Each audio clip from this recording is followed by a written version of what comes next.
میرا نام عائشہ ہے۔ میری عمر صرف 12 سال ہے۔ میں بہت ہی کم عمر لڑکی تھی، ابھی تازہ جوان ہوئی تھی۔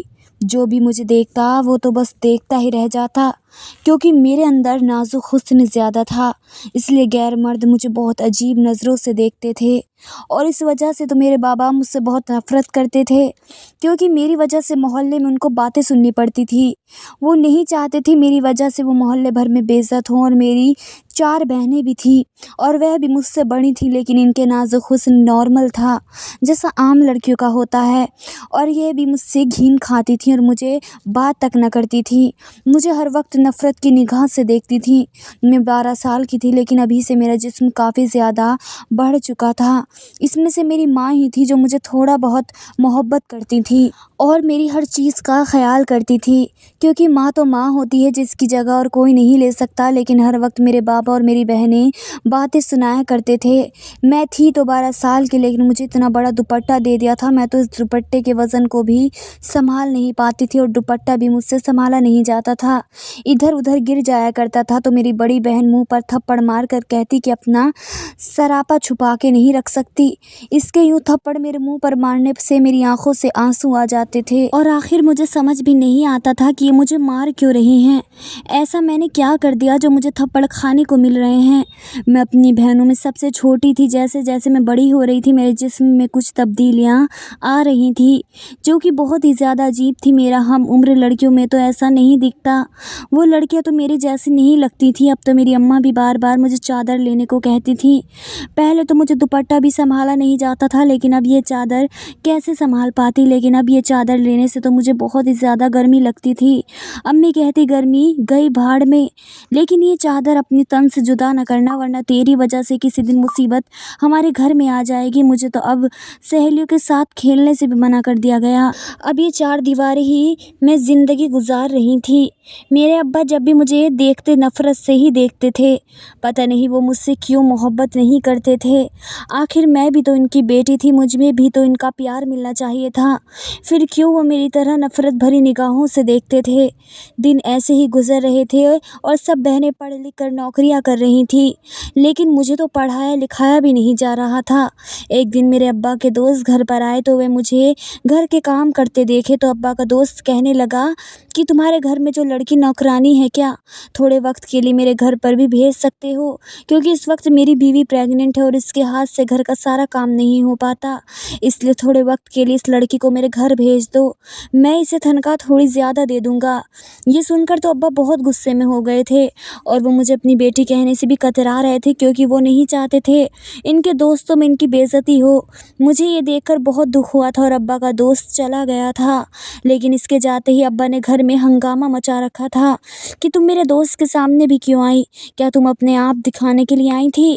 وہ تو تمہیں میرے گھر کی نوکرانی سمجھ رہا تھا، اور اسے یہ نوکرانی کی بھی ایک ضرورت ہے۔ مجھے تو تمہیں اپنی بیٹی کہتے ہوئے بھی بہت شرم آتی ہے، تم ایسی کیوں ہو گئی ہو؟ تمہاری وجہ سے محلے میں میری عزت کیا رہ جائے گی؟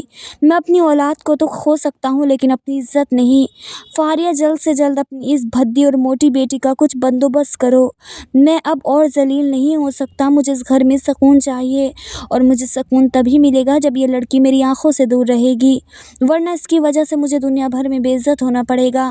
ابا تو ایسے چلا کر کہہ رہے تھے کہ میں تو ڈر کر سہم گئی، اور میرا دل چکنا چور ہو گیا تھا۔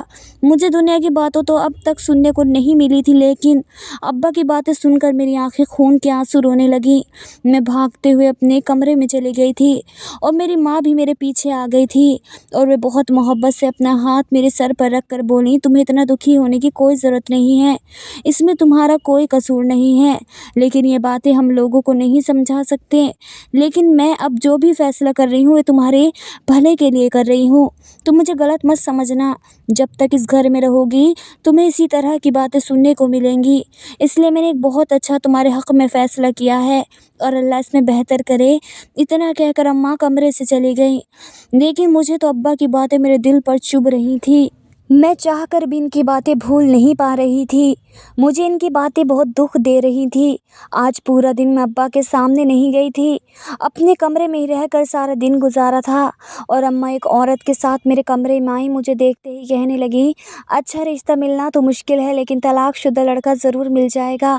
اماں کہنے لگی، جو بھی ہو بس جلد سے جلد ایک رشتہ اس کے لیے لے کر آؤ۔ اگر تم اس کے لیے رشتہ لے کر آؤ گی تو میں تمہیں 1,00,000 دوں گی۔ 1,00,000 کا سن کر میں اماں کی طرف دیکھ رہی تھی۔ میں اتنی بھی بڑی نہیں ہوئی تھی کہ ساری باتوں کو سمجھ پاتی، بس ان کی باتوں کو بڑے غور سے سن رہی تھی۔ وہ رشتے والی بھی 1,00,000 کا سن کر بہت خوش ہو گئی تھی اور یہ کہہ کر وہاں سے چلی گئی کہ میں کل اس کے لیے رشتے کا بندوبست کروں گی، لیکن اس کے لیے دہیج ضرور تیار کر کے رکھ لینا۔ تو آگے سے میری ماں کہنے لگی، اس کی تم فکر نہ کرو، میں دہیج کے پیسے اس کے ہونے والے شوہر کو دے دوں گی، وہ جو مرضی کرے، بس اس کے لیے جلد سے جلد رشتہ لگا دو۔ رشتے والی بھی یہ سب باتیں سن کر مطمئن ہو کر وہاں سے چلی گئیں۔ رشتے کی بات سن کر مجھے کچھ سمجھ آ رہا تھا کہ اماں میرا جلد سے جلد نکاح کر دینا چاہتی ہیں۔ میں تو یہ سوچ کر تھوڑا گھبرا گئی کہ شادی کے بعد مجھے کیا کرنا پڑے گا۔ خیر اماں نے جو بھی فیصلہ کیا تھا میرا اس سے کچھ لینا دینا نہیں تھا، کیونکہ مجھے اس گھر میں سبھی لوگ نفرت سے ہی دیکھتے تھے، کوئی مجھ سے پیار ویار نہیں کرتا تھا، اسی لیے مجھے اماں کے فیصلے سے بھی کوئی اعتراض نہیں تھا۔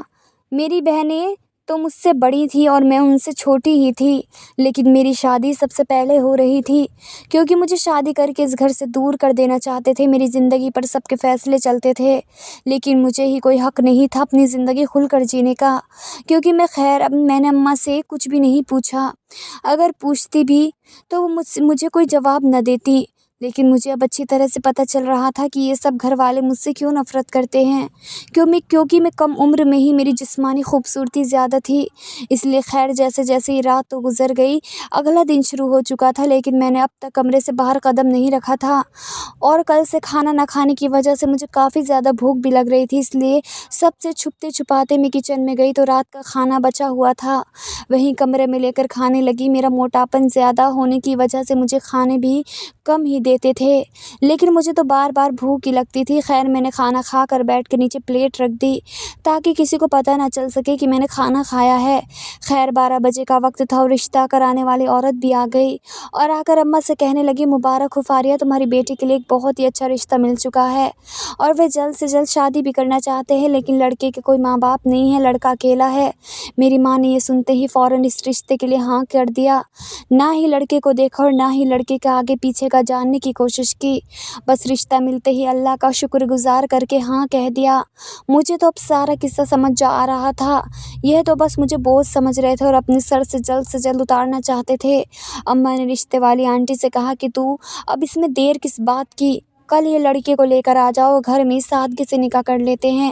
رشتے والی بھی خوش ہو کر وہاں سے چلی گئی، اور ایسے میں کل میری شادی کا دن تھا اور اماں نے مجھے تھوڑے بہت کپڑے بھی دلوائے اور تھوڑی بہت شادی کی تیاریاں کرنے لگی اور گھر کے کاموں میں وقت کا پتہ ہی نہ چلا، اور اگلا دن بھی آ گیا اور آج میرا نکاح تھا۔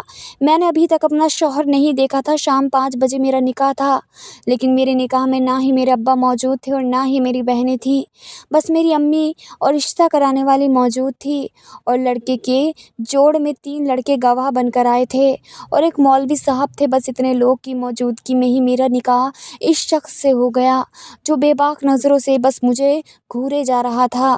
مجھے اس کی نظریں بہت عجیب سی دکھائی دے رہی تھیں اور اسے دیکھتے ہی مجھے بہت گھبراہٹ محسوس ہو رہی تھی۔ خیر میرا نکاح ہو گیا اور اماں نے خوشی خوشی مجھے رخصت کر دیا، لیکن میری تو آنکھوں میں آنسو تھے، مجھے اتنی سی عمر میں ہی میری شادی کر دی تھی۔ خیر میں اب رخصت ہو کر اپنے شوہر کے گھر میں آ گئی تھی۔ شوہر مجھے اپنے کمرے میں لے کر گئے، اس کمرے کا حلیہ دیکھا تو میرے ہوش اڑ گئے، کیونکہ اس کمرے میں شراب کی پی ہوئی بوتلیں اور سگریٹ کے ٹکڑے پڑے ہوئے تھے، اور کمرے میں یہ عجیب قسم کی بدبو بھی تھی۔ اس بدبو کو سونگھتے ہی مجھے اکائیاں آنے لگی، اور شوہر کی طرف دیکھا تو یہ تو مجھے عجیب نظروں سے بس گھورے جا رہا تھا۔ اس کی نظروں سے مجھے خوف سا محسوس ہونے لگا، دل میں گھبراہٹ محسوس ہو رہی تھی۔ تبھی شوہر نے مجھے بیڈ پر بیٹھنے کا اشارہ کیا، میں نے شوہر کا اشارہ دیکھتے ہی بیٹھ گئی، اور وہ سامنے رکھے صوفے پر بیٹھ گئے اور جیب سے سگریٹ نکال کر پینے لگا، اور اس کا دھواں میرے منہ کی طرف چھوڑ کر کہنے لگا، کتنے لڑکوں کے ساتھ تم نے راتیں گزاری ہیں۔ اس کی یہ بات سن کر میں حیران رہ گئی، کوئی شادی کی پہلی رات ہی دلہن سے ایسی باتیں کرتا ہے؟ کیا جی آپ یہ کیا کہہ رہے ہیں؟ میں کچھ سمجھی نہیں۔ وہ کہنے لگا تمہارا فگر دیکھنے کے بعد مجھے ایسا لگ رہا ہے کہ تم کافی مردوں کے ساتھ راتیں گزار کر آئی ہو۔ یہ سن کر مجھے بہت رونا آ رہا تھا۔ یہ کیسے انسان سے میری ماں نے میری شادی کر دی تھی؟ یہ کس طرح کے سوالات مجھ سے کر رہا تھا؟ مجھے تو اس کے جواب بھی دینے نہیں آتے تھے۔ پھر وہ میرے قریب آیا اور میرے سر سے دوپٹہ کھینچ کر دور پھینک دیا اور کہنے لگا اب تیار ہو جاؤ تم میرا پورا ساتھ دینے کے لیے، کیونکہ مجھے روتی سکتی لڑکیاں بالکل بھی پسند نہیں۔ یہ کہہ کر وہ بالکل میرے قریب آ گیا تھا، لیکن اس کے قریب آتے ہی میرا دل زوروں سے دھڑک رہا تھا۔ میں ڈر کے مارے کانپ رہی تھی، لیکن یہ تو میرے ساتھ زور زبردستی سے وہ سب کچھ کرنے لگا جو میں ہرگز بھی نہیں جانتی تھی۔ مجھے تو شادی کا مطلب ہی نہیں پتا تھا، لیکن اماں نے رخصتی سے پہلے مجھے سمجھا دیا تھا شوہر اور بیوی کے بیچ میں کیا ہوتا ہے۔ جب شوہر مجھ سے اپنا حق وصول کر کے جب پیچھے ہٹا تو میں تو سہم کے رہ گئی۔ میرا شادی کا پہلا دن تو ڈھل گیا تھا، لیکن شوہر نے مجھ سے یہ بات بھی نہیں کی تھی۔ ہر بار وہ مجھ سے اپنا حق وصول کر لیتا اور مجھ سے بنا بات کرے گھر سے چلا جاتا۔ یہ بھی ایک ایسا عجیب سا انسان تھا، مجھ سے کوئی بات بھی نہیں کرتا تھا۔ اگر خود ہی بات کرنے کی کوشش کرتی تو وہ بنا بات کرتے ہی چلا جاتا اور ہوٹل سے کھانا لے کر ٹیبل پر رکھ دیتا اور بنا کچھ کہے وہاں سے چلا جاتا۔ اب شادی کو تو ہمارے 8 دن گزر چکے تھے۔ ان 8 دنوں میں شوہر مجھ سے بات تک نہ کیا۔ آج میں اٹھ کر گھر کا سارا کام کر رہی تھی، پورے گھر کو صاف ستھرا کر دیا، کیونکہ مجھے پہلے سے ہی گھر کے کاموں کی عادت تھی، اس لیے آج گھر کا سارا کام کرنے لگی۔ شام کو جب شوہر آیا تو حیران نظروں سے پورے گھر کو دیکھ رہا تھا اور میرے قریب آ کر مجھے اپنی بازو سے جکڑا کہنے لگا تمہاری ہمت کیسے ہوئی میری گھر کی چیزوں کو ہاتھ بھی لگانے کی؟ کس نے کہا تھا تمہیں یہ سب کرنے کو؟ میرا شوہر کا نام آصف تھا، یہ بھی مجھے نکاح والے دن ہی پتہ چلا تھا۔ میں نے کہا آصف گھر گندا پڑا ہوا تھا اس لیے میں تھوڑا سا صاف کیا، تو اس میں کیا ہی ہو گیا ہے؟ آصف کہنے لگا تم بہت حماقت کر گئی ہو، آج میں تمہیں بتاتا ہوں کہ میں کون ہوں۔ آصف نے مجھے گھسیٹتے ہوئے محلے میں لے گیا، جہاں پر عورتیں عجیب طرح کے کپڑے پہن رکھی تھیں اور چہرے پر بھی بہت سارا میک اپ کیے ہوئے تھی۔ جب آصف نے مجھے اس حویلی کے اندر لے گیا تو مجھے کچھ بھی یہاں کا سمجھ نہیں آ رہا تھا۔ جب آصف نے مجھے ان کے سامنے دھکیل دیا اور اس عورت سے کہا یہی ہے وہ عورت جو آپ کی حویلی کی شان و شوکت بڑھائے گی۔ اس عورت نے جب مجھے دیکھا تو کہنے لگی واہ آصف، آج تو تم نے بہت اچھا مال لے آیا ہے، اس کے اوپر تو مجھے زیادہ کچھ محنت بھی نہیں کرنی پڑے گی، یہ بالکل پرفیکٹ ہے، اپنے جسم سے اس کے تو میں پورے 2 لاکھ دیتی ہوں۔ یہ کہہ کر اس نے میرے شوہر کو پیسے دیے۔ میں روتے ہوئے کہنے لگی آصف تم یہ میرے ساتھ کیا کر رہے ہو؟ مجھے کیوں اس عورت کے ہاتھوں بیچ رہے ہو؟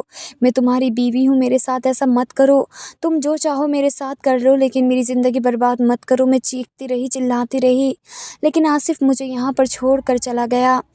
اس نے مجھے ایک بار بھی پلٹ کر نہیں دیکھا تھا۔ میں رو رو کر بے ہوش ہونے والی تھی، تبھی ایک عورت نے آ کر مجھے کمرے میں لے گئی۔ اب تو میں پوری بے ہوش ہو چکی تھی۔ کچھ گھنٹے بعد مجھے ہوش آیا تو میں یہ کمرے میں موجود تھی۔ میں خود کو یہاں پا کر بہت افسوس ہو رہا تھا، نہ تو مجھے ماں باپ کے گھر سکون ملا تھا اور نہ ہی شوہر کے گھر سکون سے رہ پائی۔ میں اس دنیا میں پیدا ہو کر ہی غلطی کری تھی۔ میں بہت ذلیل ہونا نہیں چاہتی تھی، اس لیے اپنا سر دیوار پر مار مار کر اپنی جان لے لی تھی۔ دوستو بتائیے اس لڑکے نے صحیح کیا یا نہیں؟